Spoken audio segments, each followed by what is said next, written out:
अल्हम्दुलिल्लाह वकफ़ा वसलामुन अला इबादिहिल्लज़ीना इस्तफ़ा अम्मा बअद फ़अऊज़ु बिल्लाहि मिनश्शैतानिर्रजीम बिस्मिल्लाहिर्रहमानिर्रहीम वमा ख़लक़तुल जिन्ना वल इंसा इल्ला लियअबुदून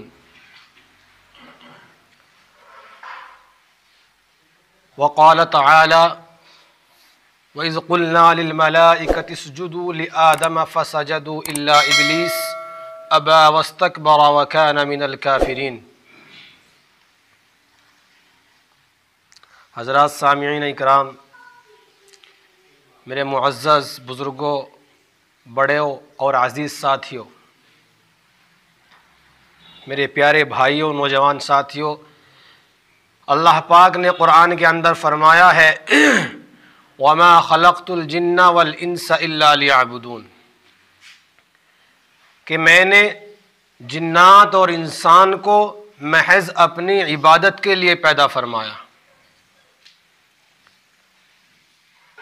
अल्लाह पाक फरमा रहे हैं कि मैंने तमाम जिन्नात, जितने इस दुनिया में जिन्नात हैं, और तमाम इंसान, जितने मैंने इंसान पैदा किए, उन सब को, दोनों को, जिन्नात और इंसान को मैंने अपनी इबादत के लिए पैदा फरमाया।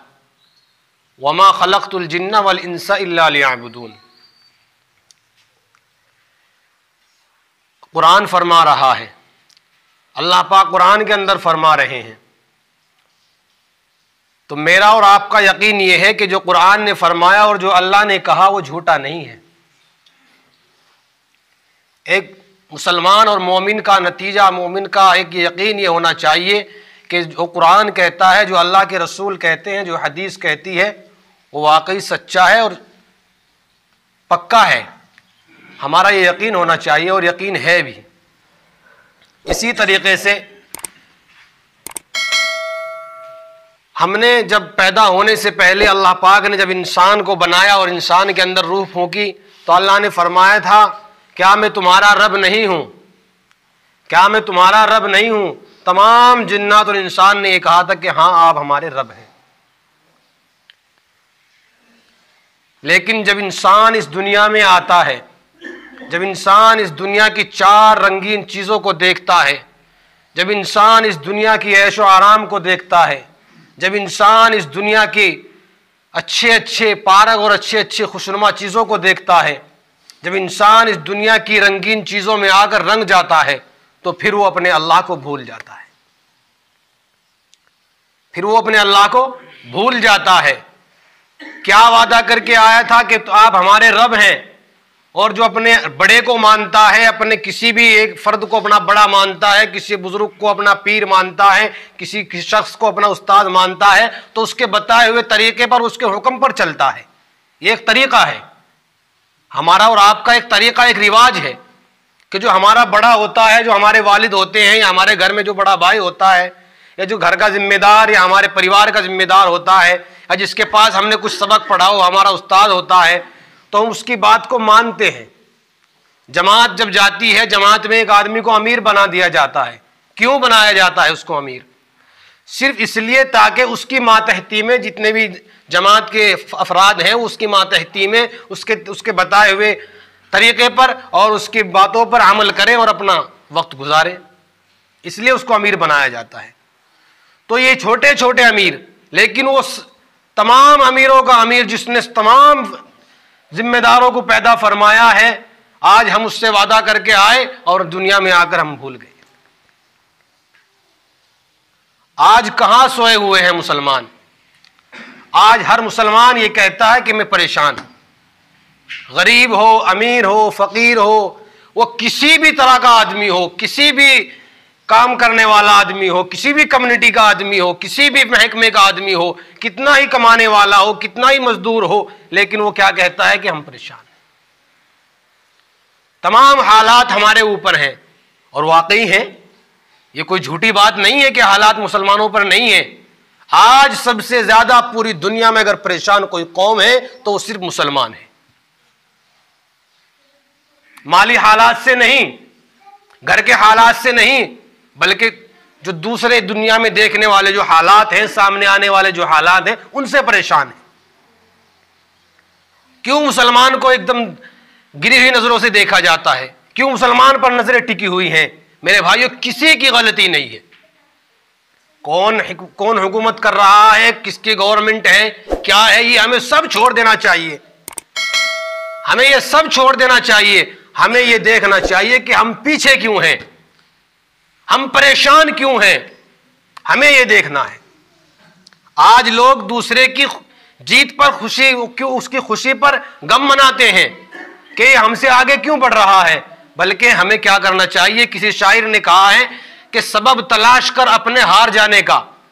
किसी शायर ने कहा है कि सबब तलाश कर, यानी कि जरिया तलाश कर, वजह तलाश कर अपने हार जाने की। किसी की जीत पे रोने से कुछ नहीं होता। हमें अपने हारने का, अपने पीछे रहने का और अपनी कौम को पीछे हटते हुए जो हमारा जो मामला बन रहा है, इसका सबब तलाश करना चाहिए, इसकी वजह तलाश करनी चाहिए कि हम पीछे क्यों हैं। दूसरा अगर हमसे जीत रहा है, आगे निकल रहा है, उसकी जीत पे रोने से कुछ नहीं होता। हमें अपने अंदर झांकना है, अपने गिरवान में देखना है कि हमारे अमाल कैसे हैं, हमारे काम कैसे हैं। जो हमारा काम था, जो अल्लाह के नबी ने बताया था, जो अल्लाह ने कुरान में हमें बताया था, हदीसों जो हमें मालूम हुआ, वो हमारा काम नहीं है, हमने उसको छोड़ दिया। बुरे काम करते हैं, अच्छे काम की कोई हमें फुर्सत ही नहीं मिलती। इसलिए अल्लाह को राजी करना है, अल्लाह को मनाना है और अल्लाह के बताए हुए तरीके पर चलना है। अपने आप को संवारो, इंशाअल्लाह जिंदगी संवरती चली जाएगी। हमें अपने आप को संवारना है। बार बार हम कह रहे हैं कि सबसे पहले हमें क्या करना है। मुसलमान तो आप हैं।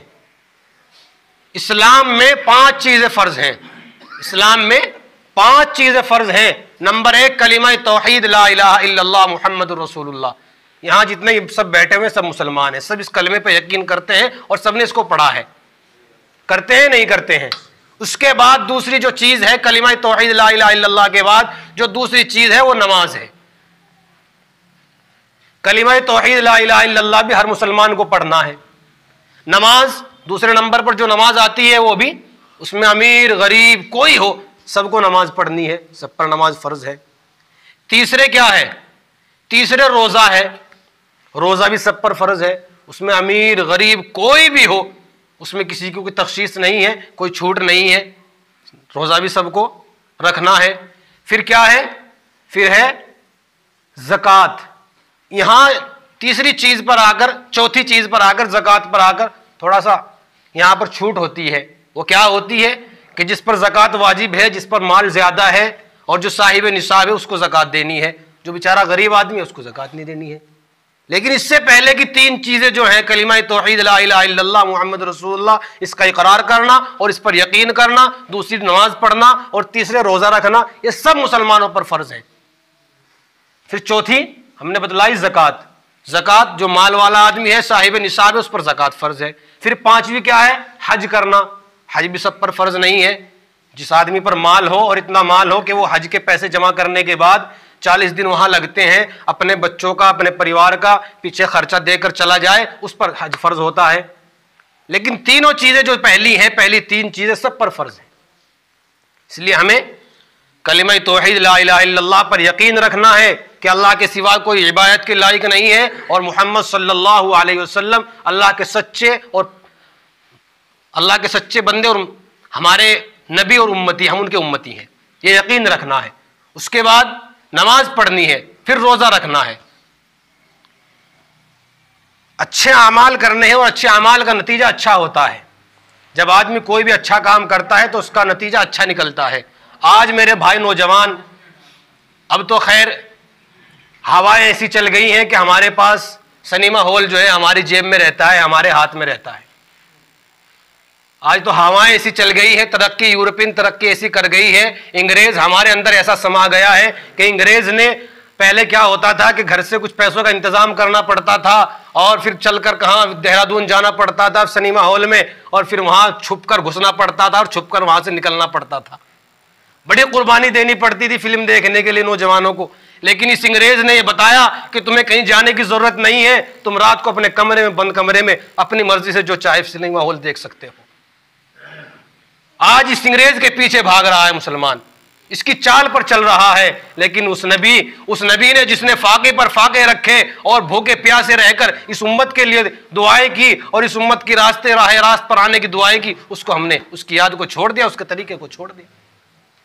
मेरे भाइयों, आज मुसलमान का बच्चा जब किसी सिनेमा हॉल में जाता है, वहां अच्छे सिनेमा हॉल में जाइए आप, और वहां जाने के बाद 3 घंटे आप गुजारते हैं, 2.5-3 घंटे की फिल्म होती है, उसको आप देखते हैं, उसमें अच्छा एसी है, अच्छे आपके लिए बैठने के लिए अच्छी चेयर है, यानी कि सुकून अपने तरीके से उन्होंने आपके लिए सुकून बनाया है इसमें। लेकिन 3 घंटे के बाद जब मुसलमान का बच्चा उसमें से निकलता है, कोई भी हो, बड़ा हो छोटा हो, जब 3 घंटे के बाद उसमें से निकलता है तो उसके दिल पर सुकून नहीं होता है, एक थकान महसूस करता है, उसके चेहरे पर नहुसत तारी रहती है।